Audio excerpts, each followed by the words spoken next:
और एक बड़ी खबर है, इस पर हम चर्चा भी करेंगे। कांग्रेस नेता दिग्विजय सिंह एक बार फिर बीजेपी के निशाने पर आ गए हैं और दिग्विजय सिंह ने क्लब हाउस पर चैट के दौरान कहा कि अगर कांग्रेस सत्ता में आती है तो जम्मू कश्मीर में आर्टिकल 370 को फिर से बहाल करने पर विचार किया जाएगा। दावा किया जा रहा है कि इस चैट में एक पाकिस्तानी पत्रकार भी मौजूद था। बीजेपी नेता अमित मालवीय ने क्लब हाउस चैट का एक हिस्सा ट्विटर पर शेयर करते हुए दिग्विजय सिंह को निशाने पर ले लिया है। बवाल बढ़ने के बाद दिग्विजय सिंह ने बीजेपी के नेताओं पर तंज कसा और कहा कि अनपढ़ लोगों को ठीक से अंग्रेजी नहीं आती और वो शब्दों का फर्क नहीं समझ पाते। आइए सबसे पहले सुनते हैं कि आखिर दिग्विजय सिंह ने क्या कहा।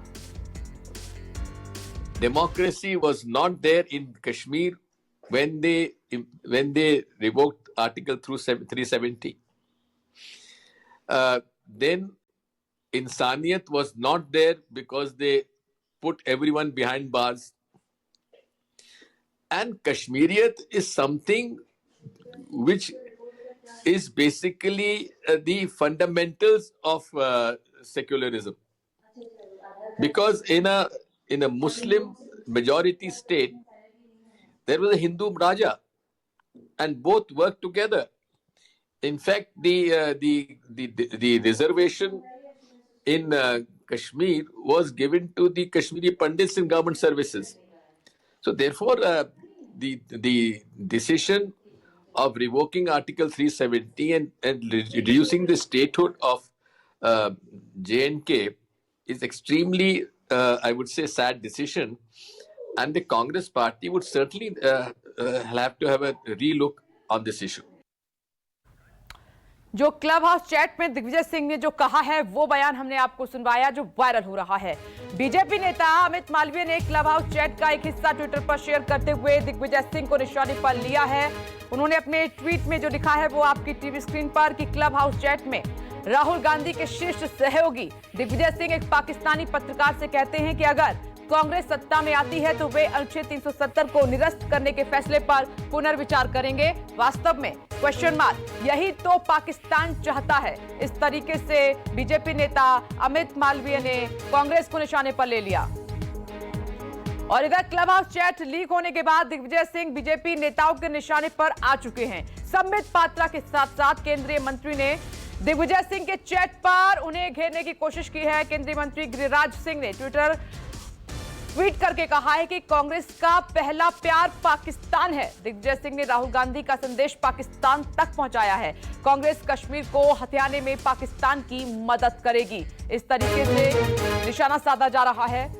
देखिए, संबित पात्रा कहते हैं कि दिग्विजय सिंह ने आर्टिकल 370 बहाल करने पर पुनर्विचार की बात कही है। तमाम बीजेपी के बड़े नेता हमलावर हो गए हैं। आगे संबित पात्रा अपने ट्वीट में लिखते हैं, उन्होंने हिंदू कट्टरपंथी का जिक्र किया है। ये संबित पात्रा की तरफ से ट्वीट किया गया है। और गिरिराज सिंह क्या लिखते हैं, जब ये मामला सामने आया, कांग्रेस का पहला प्यार पाकिस्तान है, सीधे अटैक किया है गिरिराज सिंह ने कांग्रेस पर।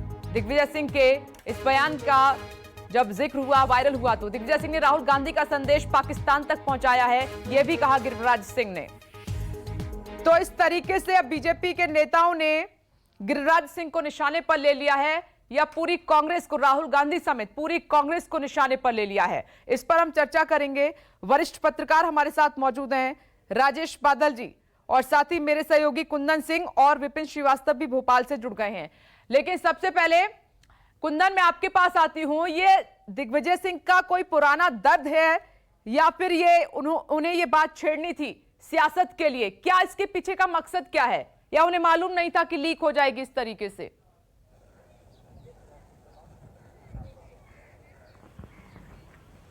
नहीं, बिल्कुल मालूम क्यों नहीं होगा, क्योंकि क्लब हाउस ऐसा सोशल मीडिया का प्लेटफॉर्म है और उसमें दर्जनों की संख्या में लोग हैं, और न केवल इंडिया से, पाकिस्तान से और अलग अलग कंट्री से लोग हैं। तो इसमें सोशल मीडिया पे अगर आप ओपन कोई बात कह रहे हैं तो वायरल ना हो, इसके बाद आपको ना पता हो, इसमें भी सोचने का सवाल है। लेकिन दिग्विजय सिंह के द्वारा ये बयान, पहली बार इस तरह का बयान नहीं दिया गया। आपको याद होगा कि ओसामा बिन लादेन की बात करें, बाटला हाउस इनकाउंटर की बात करें, और ऐसे तमाम ऐसे मुद्दे आए हैं। जिस तरीके से दिग्विजय सिंह का बयान आया है और इसके बाद वो बयानों की भरपाई करते हैं, और जिस तरीके से उनके बयान को हाथों हाथ लिया है बीजेपी के लोगों ने, और जो आईटी सेल के प्रमुख के बाद बैक टू बैक प्रवक्ताओं की तरफ से, केंद्रीय मंत्रियों की तरफ से। मुझे लगता है कि आने वाले वक्त में इस तरह के बयानबाजी लगातार चलेंगे और हो सकता है कि कांग्रेस के बड़े नेता का बयान आए और ये कहा जाए कि उनका निजी विचार हो सकता है।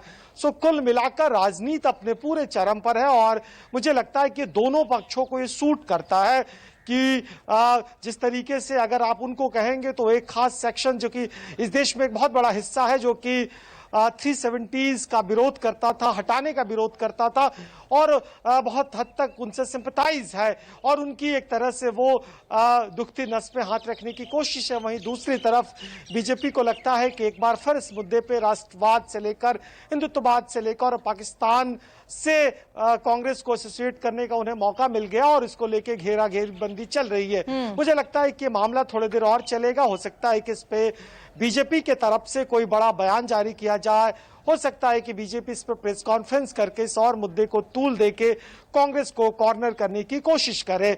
वहीं दूसरी तरफ कांग्रेस के नेताओं के तरफ से भी और कांग्रेस के ऑफिशियल स्पोक्स पर्सन के तरफ से भी कुछ बयान आ सकता, लेकिन फिलहाल ये बयान सबको सूट करता है और आप इसे जिस तरीके से कंसीडर कर लें।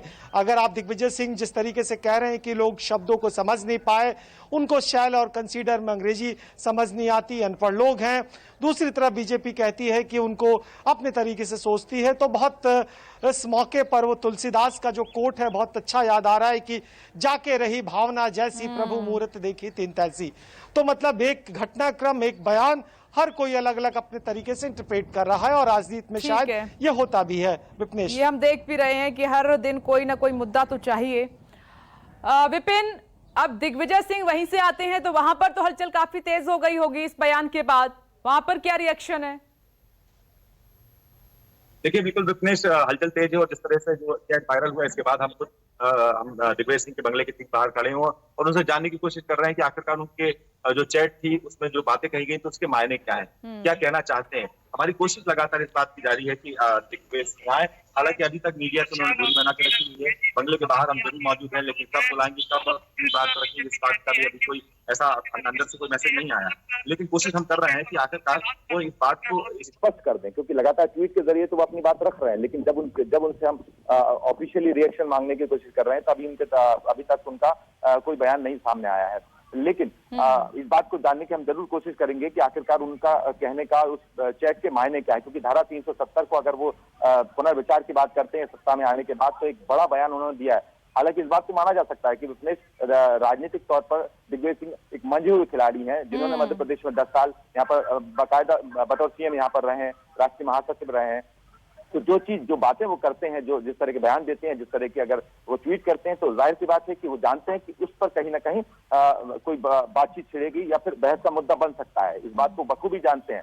यही वजह है कि जब इस चैट को वायरल किया गया, क्योंकि वो ये इसमें कोई शक नहीं है कि जब उन्होंने चैट की होगी तब वो जानते थे कि इस तरह की बातचीत अगर करेंगे तो आज या कल ये चैट वायरल जरूर होगी। जब वायरल होगी तब इसे मुद्दा बनाया जाएगा। ठीक है विपिन, आप उनके बंगले के बाहर ही हैं और जरा प्रतिक्रिया लेने की कोशिश भी करते रहिए कि क्या कहते हैं दिग्विजय सिंह, क्या सफाई देते हैं। हालांकि अभी तक उन्होंने यही कहा है कि बीजेपी के नेताओं को अंग्रेजी समझ नहीं आती है।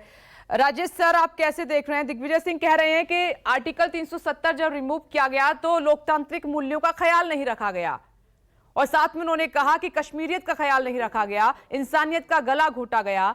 आज 2019 के बाद 2021 में ये स्टेटमेंट दिग्विजय सिंह की और एक पाकिस्तानी पत्रकार बताया जा रहा है, उसके सवाल के जवाब में वो कहते हैं, कैसे देख रहे हैं?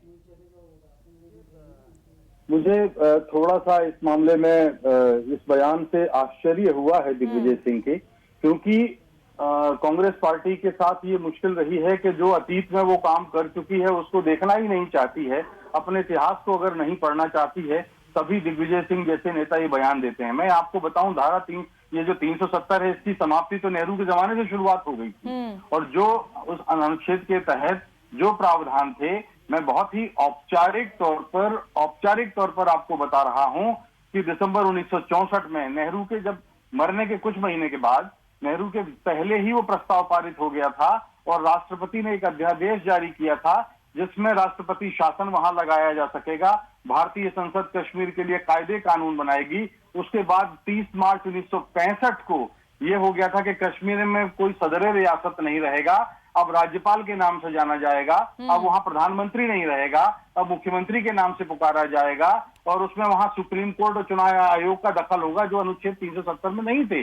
तो मैं ये कहना चाहता हूं कि नेहरू के जमाने से ही इसकी पहल हो गई थी, लाल बहादुर शास्त्री के जमाने में इसकी और 2 स्टेप आगे बढ़े, तो स्टेप बाय स्टेप तो ये 370 के समापन की प्रक्रिया तो तभी शुरू हो गई थी। और अब दिलचस्प बात यह है कि नेशनल कॉन्फ्रेंस और कांग्रेस का दोनों का विलय हुआ था कश्मीर में, तब नेशनल कॉन्फ्रेंस ने ये बात जो है स्वीकार की थी। इसलिए मैं कह रहा हूं कि 370 का जो है वो तो कांग्रेस खुद भी ये समापन के पक्ष में रही है, लेकिन अब अगर नए दिग्विजय सिंह ऐसी स्टेटमेंट क्यों दे रहे हैं?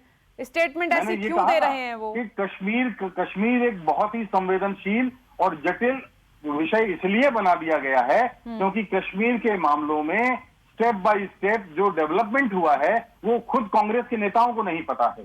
तो अगर बिना पढ़े जब कभी कोई इस तरह की कमेंट और टिप्पणी होगी, अगर वो एक बार नेहरू के जमाने में कश्मीर का डेवलपमेंट देख लें तो उन्हें खुद पता लग जाएगा। नहीं सर, राजेश सर, मैं ये समझना चाह रही हूँ, दिग्विजय सिंह कोई आज के नेता तो है नहीं, मजे हुए नेता हैं, पुराने नेता हैं, समझ इतनी रखते हैं। तो अगर उन्होंने क्लब हाउस चैट में इस तरीके की बात कही है, वो भी एक पाकिस्तानी पत्रकार के पूछने पर कि हम वापस आए तो 370 पर पुनर्विचार करेंगे, तो क्या मतलब है इसका? कुछ तो उन्होंने सोचा होगा। मुझे भी दिग्विजय सिंह के इस बयान से आश्चर्य हुआ। मुझे लगता है कि ये उनका निजी बयान हो सकता है, ये पार्टी की अधिकृत राय नहीं हो सकती है, क्योंकि ये पार्टी जो है जब लाल बहादुर शास्त्री और नेहरू के जमाने में 370 के समापन का सिलसिला शुरू कर चुकी थी स्टेप बाय स्टेप, तो अब पुनर्विचार करने की बात कैसे, किस आधार पर दिग्विजय सिंह कर सकते हैं? मुझे लगता है कि इस मामले में उन्हें पार्टी हाईकमान से अधिकृत तौर पर पूछना चाहिए या पार्टी आलाकमान को इस पर स्पष्ट अपनी राय देनी चाहिए और इससे पहले कम से कम 60 से 70 के दशक का कश्मीर का इतिहास भी पढ़ लेना चाहिए, जो उनके पास यकीनन होगा। और कितनी परेशानियां झेली हैं, कितनी यहाँ पर तमाम जवानों ने अपने प्राणों को न्यौछावर किया है, कैसे हालात हैं पाकिस्तान और भारत के। दिग्विजय सिंह ये तो जानते ही हैं, उन हालातों को क्या उन्होंने देखा नहीं है? इसीलिए और ज्यादा हैरानी हो रही है कि वो क्या करने की, क्या कहने की कोशिश कर रहे हैं। देखिए, दिग्विजय सिंह निश्चित रूप से वो जिस पीढ़ी के नेता हैं उस समय हम मान सकते हैं कि अब इस समय कांग्रेस में वो प्रथम पंक्ति के नेता हैं, वरिष्ठतम नेता हैं, लेकिन लाल बहादुर शास्त्री के तो बाद के ही है ना। तो यही मैं कह रहा हूं, कांग्रेस के साथ में मुश्किल इन दिनों ये है कि वो जो उपलब्धियां या वो जो काम पहले कर चुकी है अतीत में, वो उनको ही याद नहीं रखना चाहती, ना वो उनको भुलाना चाहती है, ना उनका वो राजनीतिक अर्थ देश को बताना चाहती है। जब बार बार मैं ये कह रहा हूं कि 64-65 में राष्ट्रपति के अध्यादेश के बाद लाल बहादुर शास्त्री के रहते हुए 370 के अनेक प्रावधान विलोपित हो चुके हैं, समाप्त हो चुके हैं, तो फिर अब दिग्विजय सिंह कौन से पुनर्जीवित करने की बात कर रहे हैं? सियासत से जुड़ा हुआ मैं इसको स्टेटमेंट मानूं सर? देखिए, दिग्विजय सिंह एक बार नहीं अनेक बार ये कह चुके हैं कि अगर राजनेता कुछ सियासत नहीं करेगा तो करेगा क्या? वो तो 24 घंटे का। लेकिन इन मुद्दों पर इन्हें तो कम से कम छोड़ देना चाहिए जब हिंदुस्तान से जुड़ा हुआ मामला हो। मैं बिल्कुल यही बात तो मैं कह रहा हूं कि जब केवल ये था कि जब इस वर्तमान सरकार ने 370 का पूरी तरह से औपचारिक रूप से समापन किया, तो उसके पहले दरअसल हर दल ये चाहता था कि 370 वहां नहीं हो, लेकिन कोई भी दल इतना राजनीतिक। राजेश सर, मुझे लग रहा है ये स्टेटमेंट मात्र हिंदुस्तानियों के लिए नहीं, खासतौर पर उन जवान जो बॉर्डर पर हैं, जिन्होंने अपने प्राणों की आहुति दी है, दिन रात वो वहां पर रक्षा करने के लिए लगे रहते हैं, उनके लिए एक बहुत बड़ा धक्का होगा। नमस्कार, मैं हूं मानक गुप्ता। अगर आपको हमारा ये वीडियो पसंद आया हो तो इसे लाइक और शेयर जरूर करें, और हाँ, हमें सब्सक्राइब और फॉलो करना ना भूलें ताकि आप देश और दुनिया की कोई खबर मिस ना करें। तो जुड़े रहिए हमारे साथ और देखते रहिए News 24।